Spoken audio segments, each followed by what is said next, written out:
Halo, selamat pagi anak-anak. Hari ini kita bertemu lagi di pelajaran Bahasa Indonesia, di mana kita akan belajar mengenai menyimpulkan teks laporan percobaan dengan Ibu Novita Manurung. Nah, adapun topik ini lanjutan dari pertemuan sebelumnya.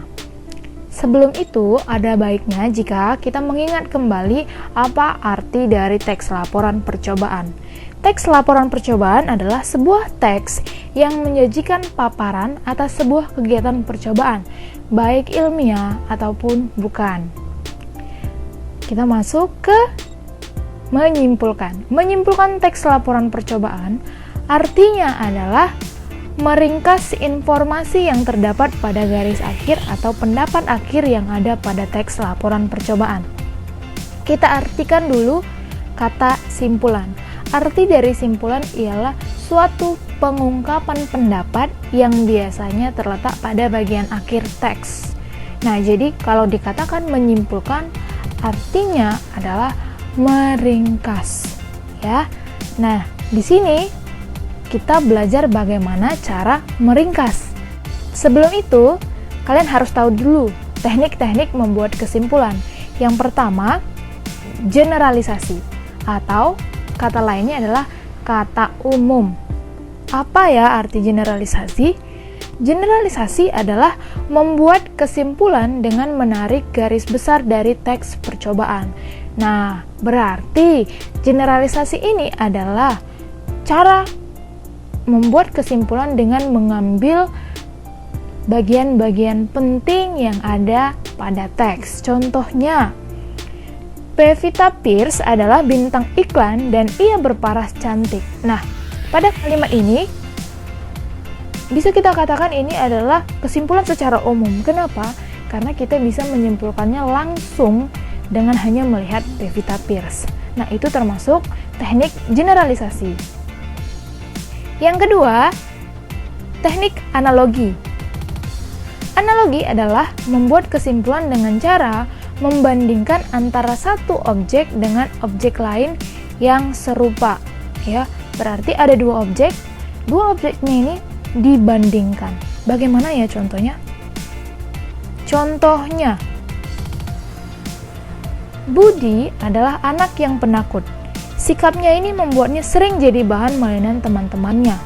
Bagai kerbau dicocok hidung, ia selalu mengikuti apa kata orang lain, sehingga ia tidak dapat berkembang dan selalu hanya bisa diam, sama seperti kerbau yang hanya bisa diam ketika hidungnya dicocok untuk melakukan apa yang diinginkan tuannya.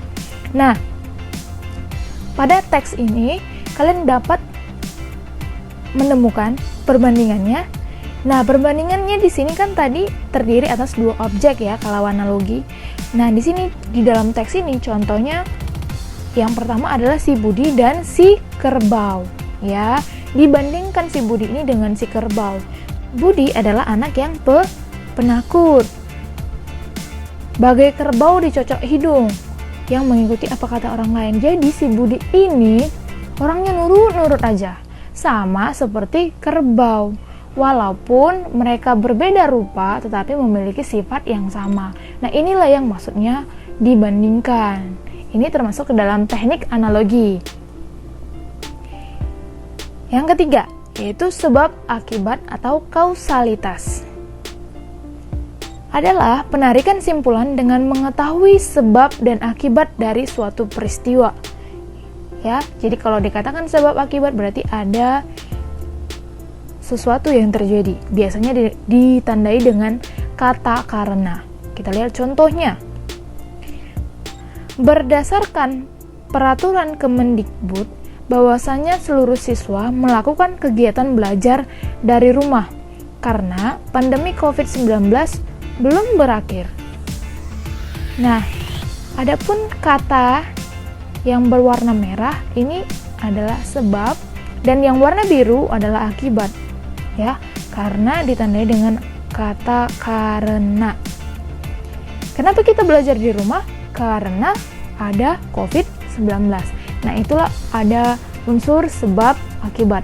Inilah 3 teknik dalam membuat kesimpulan yang harus kalian ketahui dan boleh kalian terapkan di dalam menjawab tugas-tugas nantinya. Langkah-langkah menyimpulkan teks laporan percobaan. Yang pertama, baca dan simak teks laporan percobaan. Kemudian, tentukan tema yang diusung dalam laporan. Yang ketiga, tentukan subjek laporan percobaan. Setelah itu, tentukan ide pokok yang terdapat dalam setiap paragraf. Temukan informasi penting dari setiap paragrafnya. Lalu, rangkailah ide pokok dan informasi penting tersebut menjadi sebuah teks singkat. Teks inilah yang disebut sebagai simpulan. Nah, perlu kalian ketahui ya, ide pokok itu berbeda dengan informasi penting. Ide pokok biasanya terletak di bagian awal ataupun akhir dari setiap paragraf. Sedangkan informasi penting bisa berada di bagian mana saja, di awal, tengah, akhir, awal, tengah, akhir. Itu dia ya perbedaannya. Jadi, inilah langkah-langkah menyimpulkan teks laporan percobaan yang harus kalian praktekkan di rumah. Demikianlah pembelajaran kita hari ini. Untuk tugas, sudah Ibu lampirkan di Google Classroom. Semoga kalian dapat memahami pembelajaran kali ini. Sampai bertemu di pertemuan selanjutnya. Selamat pagi!